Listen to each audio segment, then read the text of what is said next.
عرب امام کے علاقے میں نماز کے آخر پر صرف ایک سلام دائیں طرف کرتے ہیں، بلکہ پاکستان کے اندر اور دوسرے علاقوں میں یہ نماز کے آخر پہ نہیں کرتے، نماز جنازہ کے آخر پہ کرتے ہیں۔ نماز کے آخر پر نہیں کرتے، وہ نماز کے آخر پہ 2 ہی سلام پھیرے جاتے ہیں، عرب میں بھی عجم میں بھی۔ آپ کو کس نے کہہ دیا کہ ایک سلام پھیرا جاتا ہے؟ وہ نماز کے بعد جو جنازہ ہوتا ہے نا، جنازے میں ایک طرف سلام ہوتا ہے، اور سنت یہی ہے۔ پچھلے دنوں میری ویڈیو بھی ریکارڈ ہوئی تھی، وہ ہم نے رات کو اپلوڈ کر دیا، نماز جنازہ کا سنت طریقہ۔ بڑے لوگوں کی ڈیمانڈ تھی جی نماز جنازہ کا سنت طریقہ بتائیں، تو میں نے سارے اختلافات اس میں ڈسکس کر دیے ہیں۔ جو تقی عثمانی صاحب نے وہ ایک جنازہ سورہ فاتحہ اس میں پڑھ دی، تو وہ حنفی سارے ان کے پیچھے پنجے جاڑ کے پڑھ گئے۔ آپ اندازہ کریں کہ جس نے پوری زندگی اپنے فرقے کی خدمت کی ہے، ایک مسئلے میں اس نے کوئی گالی نہیں نکالی اپنے فرقے کو، نہ یہ کہا کہ ہمارے فرقے والے غلط جنازہ پڑھا رہے ہیں، صرف اس نے سورہ فاتحہ جنازے میں پڑھ دی ہے، تو سارے کہہ رہے ہیں انہوں نے شیخ الاسلام بنایا ہے۔ ہاں اور تسی بنایا سی، تہاڈا شیخ الاسلام سی نا۔ تو اگر شیخ الاسلام کی یہ حالت ہے کہ وہ ایک مسئلے میں اختلاف نہیں کر رہا، وہ کہہ رہا ہے آپ بھی ٹھیک ہو، لیکن یہ بہتر ہے کیونکہ بخاری میں آ گیا ہے کہ سورہ فاتحہ جنازے میں پڑھنا سنت ہے، تو میں نے اپنے بھائی کے جنازے پہ پڑھ لی۔ انہوں نے کہا نا انجتے نہیں۔ اور تقی عثمانی صاحب کے ساتھ جو ہو رہی ہے وہ بالکل ٹھیک ہو رہی ہے۔ اس کی وجہ ہے کہ جب تک آپ فرقے کا دفاع کریں گے نا، آپ کے ساتھ یہی کچھ ہوگا، بھائی جڑے بڑھو باہر نکلو گا جی، ایسی تیسی تھوڑے باپیاں دی، میں وہ تکاں گا جو قرآن و سنت نے لکھے ہے، ٹھیک ہے؟ ورنہ انہوں نے آپ کی عزت تو پھر بھی کوئی نہیں کرنی ہے۔ دیکھ لیں ایک مسئلے میں انہوں نے کس طرح ہنگامہ کھڑا کیا ہے پوری دنیا کے اندر۔ انہوں نے کہا جی دیکھو جی یہ حدیثیں باقی لوگوں کو نہیں پتہ چلی، تو ایک دروازہ الحمدللہ انہوں نے اس دور کے اندر اپنے فرقے میں کھولا۔ ویسے تو ہم نے ان کے دروازے ہی توڑ دیے ہیں، کھولنے والی تو بات ہی کوئی نہیں رہی ہے، وہ تو ننگے ہو کے سارے نظر آ رہے ہیں۔ لیکن چلیں اپنے فرقے میں اگر کوئی پاگل تھے جو جن کے سامنے کھلے ہوئے دروازے تھے اور جان بوجھ کے انہوں نے اپنی آنکھوں کے آگے کوئی پردہ کیا ہوا تھا، تو ان کو بھی اب نظر آ گیا کہ تمہارے اپنے ابے نے مان لیا ہے۔ آپ فکر کرو کہ تمہارے اپنے ابوں کے جو جنازے ہوئے ہیں ان کا کیا بنے گا، ٹھیک ہے؟ شیخ احمد سرندی جسے یہ مجدد الافسانی کہتے ہیں، اس نے مکتوبات میں لکھا ہے کہ جب سے میں نے یہ حدیث پڑھی ہے نا بخاری مسلم کی، لا صلاۃ لمن لم یقرأ بفاتحۃ الکتاب، جو سورہ فاتحہ نہیں نماز میں پڑھتا اس کی نماز ہی درست نہیں ہے، تو میں اس وقت سے نہ ڈر گیا اپنی نمازوں کے بارے میں، کوشش کرتا ہوں میں امام خود ہی بنوں، چونکہ میں حنفی ہوں، تو حنفی تو امام کے پیچھے فاتحہ نہیں پڑھتے، تو مجھے خطرہ لگا رہتا ہے پتہ نہیں میری نماز ہو رہی ہے نہیں، تو میں کوشش کرتا ہوں کہ میں نماز خود پڑھاؤں تاکہ فاتحہ تو پڑھو۔ او ماموں پارٹی پچھلا نہیں نماز نبی کو فکر کر رہا، اپنی نماز ہی تو فکر ہے۔ کتنے یہ خود غرض ہیں، یہاں کو کہتے ہیں ہم اپنے مریدوں کو جنت میں لے کے جائیں گے، اور ادھر ہی تم لوگوں کے ساتھ 2 نمبریاں کر رہے ہیں۔ وہ کہہ رہے ہیں ہمیں اپنی نماز کی فکر ہے، ہم امامت کروائیں گے۔ اور یہ کون ہے جسے دیوبندی اور بریلوی کہتے ہیں 1000 سال کا مجدد الافسانی شیخ احمد سرندی، یہ خود اپنے بارے میں لکھ رہا ہے۔ مجھے بتائیں ان لوگوں کے کردار کیا ہے، خود پڑھیں۔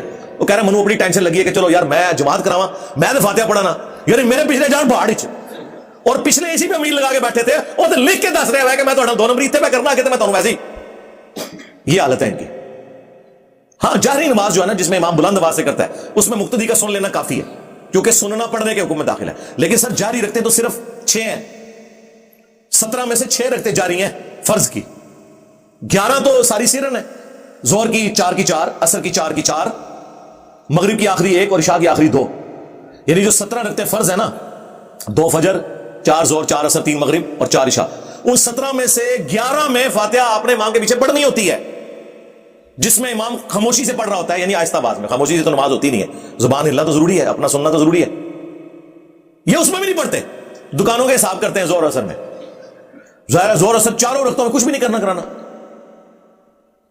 اور یقین کریں عام آدمی زور اثر میں سورہ فاتحہ اور سورت پڑھتا ہے جب تک کہ اسے مولوی نہ کاٹ لے اور اسے بتایا کہ نہیں پڑھنی۔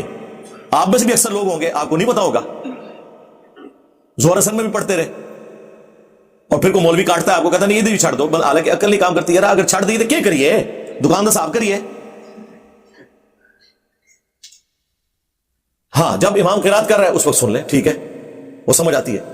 تو یہ لوگ تو بالکل فاتحہ کے دشمن ہیں۔ تو آپ دیکھیں تقی عثمانی صاحب نے فاتحہ کیا پڑھی ہے، وہ سارے ان کے دشمن ہو گئے۔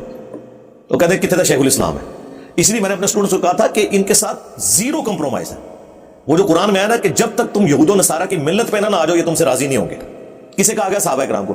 صحابہ کو بھی یہ فہم تھا کہ یار ہم حضرت عیسیٰ کی اتنی عزت کرتے ہیں، حضرت موسیٰ علیہ السلام کی اتنی عزت کرتے ہیں، تو یہودی اور نصرانی ہم سے کیوں بغض رکھتے ہیں؟ کامن ٹرمز میں تو اکٹھے ہو جائے ہمارے ساتھ۔ لیکن قرآن نے کہا کہ یہ جب تک تم ان کی ملت پہ نہیں آ جاتے نا اس وقت تک انہوں نے تم سے راضی نہیں ہونا۔ اور آپ لوگ بھی یاد رکھیں جب تک آپ ان فرقوں کی ملت پہ نہیں آ جاتے نا، اور 100% ایک مسئلے میں اختلاف کریں گے اٹھا کے پرے پھینکیں گے آپ کو۔ مجھے خود طارق جمیل صاحب نے بتایا، ایک دفعہ نہیں، ایک دفعہ تو برف سے نفیس سامنے بیٹھ کے فون پہ کئی دفعہ بتا چکے کہ میں نے جب یہ حدیث بیان کی من کنت مولا فہذا علی مولا، جس کا مولا میں اس کا مولا علی۔ یہ حدیث تو اہل سنت کے یہاں پائی جاتی ہے، حدیث متواتر ہے، جامع ترمذی میں ہے، مسند احمد میں ہے، سنن نسائی الکبریٰ کے اندر موجود ہے، اور کئی کتابوں میں۔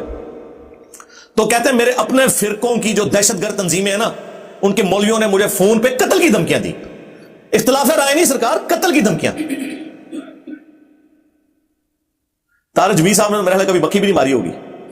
ان سے تو ہندو بھی خوش ہیں، جس طرح کی وہ میٹھی توحید بیان کرتے ہیں. وہ انبیاء والی توحید نہیں ہے، وہ ہندو یہودی عیسائی ان کے والی توحید ہے. انبیاء والی توحید میں نا آپ نے پھر ننگی تلوار کی طرح توحید بیان کرنی ہے. ہاں، چاند اللہ نے بنایا، سورج اللہ نے بنایا، یہ سارے مانتے ہیں. جیسے ہی آپ کہیں گے نا مانگنا اللہ سے ہے، قبر میں مرا ہوا اپنے لیے کچھ نہیں کر سکتا، تمہارا کیا کرے گا، ادھر ہی آپ دیکھیں آپ کو یہ آپ کے مجمع بھی چھٹ جائیں گے. اور اگر آپ یہ توحید بیان نہیں کر رہے تو بس چھوڑ دیں، پھر وہ توحید ہو ایک اس طرح کی توحید اللہ کو مطلوب ہی نہیں ہے کہ آپ صرف اتنی توحید بیان کریں. نبی علیہ السلام دنیا میں اس لیے نہیں آیا کہ ادھوری توحید بیان کریں. لیکن میں آپ کو بتاؤں کہ انہوں نے اپنے فرقے سے اختلاف نہیں کیا. یہ نہیں ہے کہ دیوبندی مانتے ہیں کہ یہ حدیث غلط ہے، کہتے ہیں حدیث ٹھیک ہے لیکن ساری صحیح گلاں کرنی بھی تو نہیں چاہیے. ہاں بس وہی گل ہے، دوسرے نو تقویت ملتی ہے. اس سے آپ اندازہ لگا لیں ان کا دین سے کوئی تعلق نہیں ہے. ان کا ٹوٹل دین یہ ہے کہ کس چیز سے دوسرا ناراض ہوتا ہے وہ ہم نے بیان کرنی ہے، اور کس سے اپنا خوش ہوتا ہے ہم نے وہ بیان کرنی ہے. ہاں دیکھیں نا ان کی دکانیں پھر کیسے بند ہوئی ہیں. وہ آپ نے وہ دیکھی ہے، وہ ایک اینیمیشن، وہ کارٹون ٹائپ ایک جو بھائی نے بنائی ہے. ہاں 4 دکانیں جڑی ڈگیاں نے. ہاں تو یہ ایسے ہی ہوا ہے نا.